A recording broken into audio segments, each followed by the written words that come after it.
Ladies and gentlemen, good evening. I am Miss Ayers, and I'm very honored and excited to be here tonight for the third annual presidential general election debate. I would like to welcome all of you to Dixville Notch, New Hampshire. That is correct. Tonight, you are in Dixville Notch, New Hampshire, the first place in the United States to cast its votes in U.S. presidential elections. Dixville Notch is an unincorporated village community whose population as of 2024 was only 6 people. It is located in the northern part of New Hampshire, approximately 20 miles south of the border with the Canadian province of Quebec. The village is situated at about 1,800 feet above sea level in the base of the mountains. Dixville Notch was granted the authority to conduct its own elections in 1960 and chose to open its polls at midnight. Since 1964, Dixville Notch has gained international media attention as the first community to vote in the presidential primary season and general presidential election as well. The votes are counted immediately after they are all received, as they will be tonight. So, you are all very fortunate to be able to cast the ballots that will determine the winner of all 4 of New Hampshire's electoral votes going into the general election voting season, which will take place here at FHS in January 2026, and will determine the winner of our unique presidential election. However, only guests will be able to cast their ballots tonight. Students of Farmington High School and staff of Farmington Public Schools may not vote in tonight's election. Students, you will all have the chance in January to cast your vote in your designated states. Guests, in order to vote at the end of tonight's debate, please hold on to your wristband and ticket at the vote, and you will vote at the voting booth. Now, who's excited to get this debate started?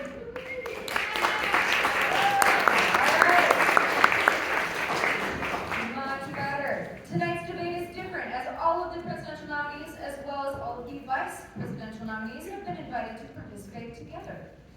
The debate will soon begin with the introduction of each candidate.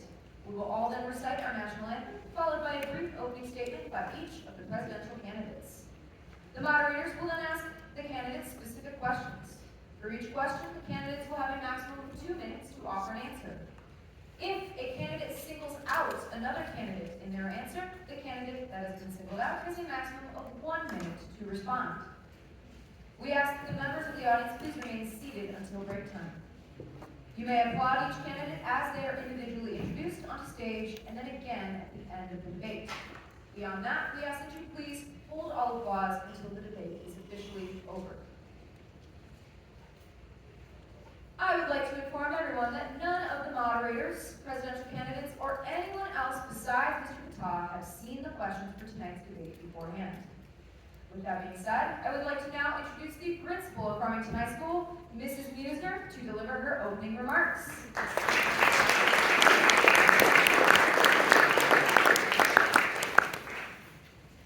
Thank you. My fellow Americans, welcome to the presidential general election debate of 2025. As the principal of Farmington High School, and on behalf of the Social Studies Department of Farmington High, I would like to thank you all for attending this debate and supporting the presidential debate. Both our vice president nominees and our presidential nominees have worked extremely hard throughout this semester. I would especially like to thank the students who are here representing the members of the armed forces. Thank you guys. Thank you. Who are honorably served our nation and sacrificed much for all. Would the students representing the armed forces please stand one more time for your applause.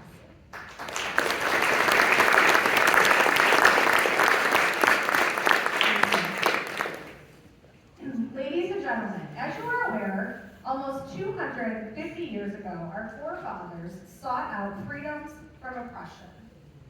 Freedoms from what wants, freedoms for themselves, and most importantly, liberty. Calvin Coolidge, the 30th President of the United States, viewed the U.S. Constitution as a bedrock in American history. He used to emphasize its virtual role in protecting the individual rights from majority overreach, for promoting limited government, and for embodying the nation's founding spiritual and moral principles. To him, living under the direction of the Constitution was the greatest political privilege. and the liberties ever most bestowed upon humanity. He urged citizens to vigilantly uphold the Constitution's spirit and its true path of liberty. He realized that liberty lies in the heart of men and women, and when it dies, no constitution, no law, no court can do much to help it. But when it lies there, it needs no constitution, no law, and no court to save it. At a time when Americans are worried about their liberties, several of the civic students will take a stage tonight to debate important issues in politics. There will be an advocate for important constitutional principles that make their case on the policies they feel is best suit the country in order to shield us from oppressions of minorities and lead us towards paths of increasing liberties. We will witness a civil debate in which members of pre-presidential tickets will make the case as to why they should be the one to provide that type of leadership amidst the critical days that lie ahead. They will show us the importance for all and to know the past and engage in the future. They will soon take their place in front of us all with the future of ourselves and our prosperity. Once they are up there, they will show us the different ideologies, the solutions, but united in common place. They will also show us the common conviction and the common devotion, the devotion to our Constitution and the liberties that it grants all of us. I would like to point out that neither Farmington Public Schools nor any of the staff or districts support or endorse any political candidate. Once again, neither Farmington Public Schools nor any of our staff are supporting or endorsing any political candidate. This campaign is a simulation for educational purposes only. The students have dedicated much time and effort to an array of topics that the candidates and their competitors stance on a variety of issues that are facing our nation today. They deserve our utmost respect and gratitude. We have a lot to cover, so please get comfortable, enjoy your time here, and remember to always keep it simple.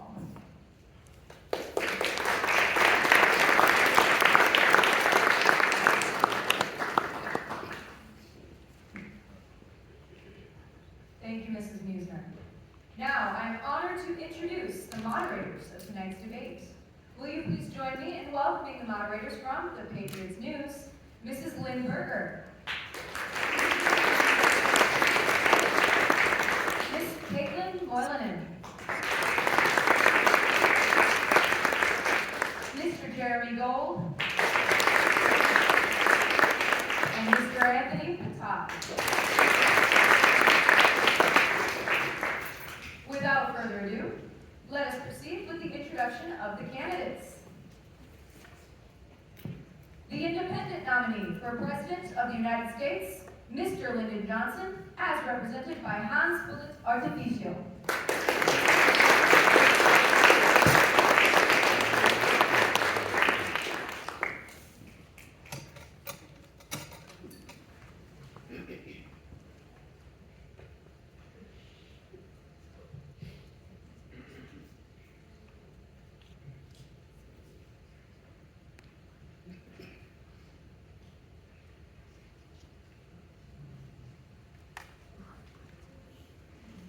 The independent nominee for Vice President of the United States, Mr. Dwight Eisenhower, as represented by Joanna Mitchell.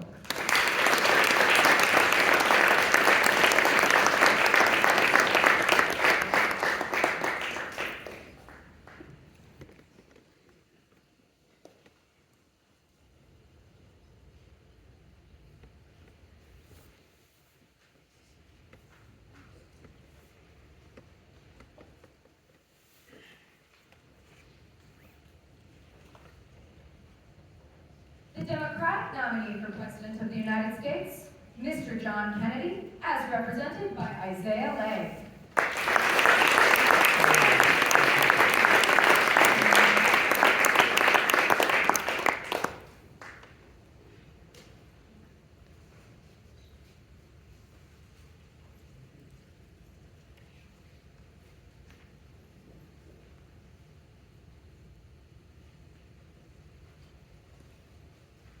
The Democratic nominee for Vice President of the United States, Mr. Bill Clinton, as represented by Xavier Hayes.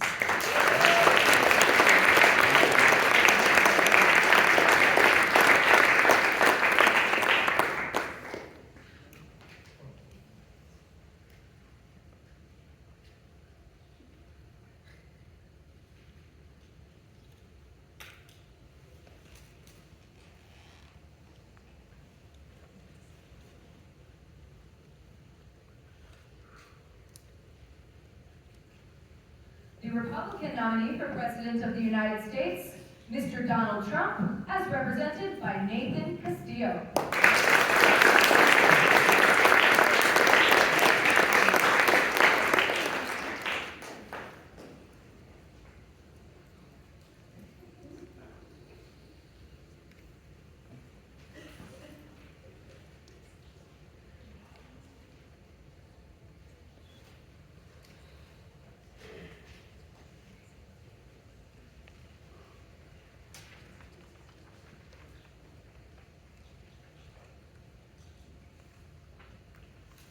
The Republican nominee for Vice President of the United States, Mr. Richard Nixon, as represented by David Price.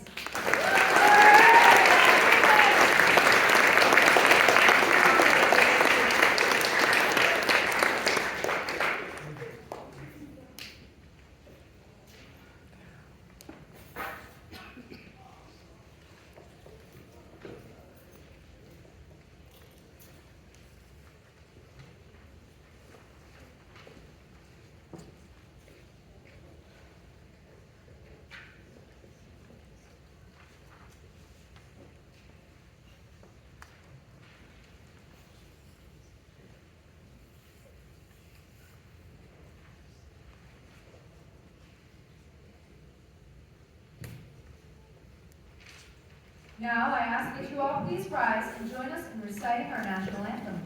Would Aubrey Woods please lead us in reciting our national anthem?